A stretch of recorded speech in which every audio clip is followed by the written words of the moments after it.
It was fun, especially there are a lot of new interesting things when you move from a centralized system development to a decentralized system development like this. There are really a lot of new things.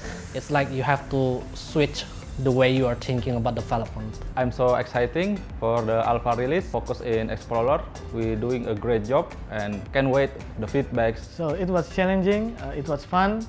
I got a lot of experience about how the blockchains work.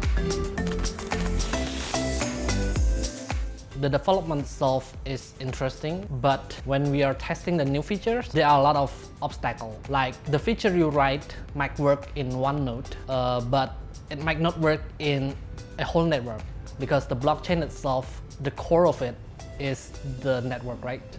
It is not that it works on one machine and it's done. No, it has to work on the whole network. So we have to think a way how to test it in the large network rather than testing on your own machine and state it as it's working on my machine.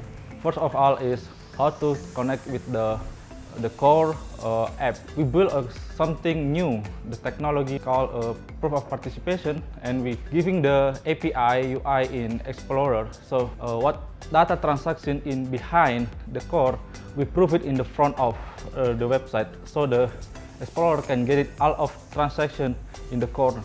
Personally, in my opinion, was how to generate a new private key, because in ZooBC we have a slightly different technology like Bitcoin or Ethereum.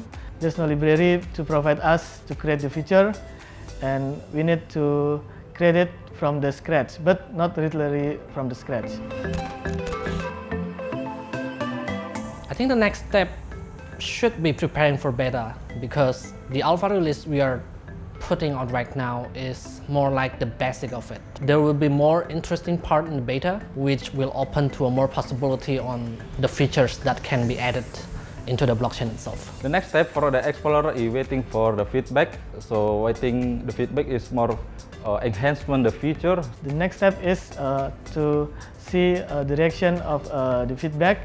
If any bug, we can fix it and improve it, and then how to create a login for a hardware wallet, multi-signature and escrow feature, and various sub-apps for ZooBC.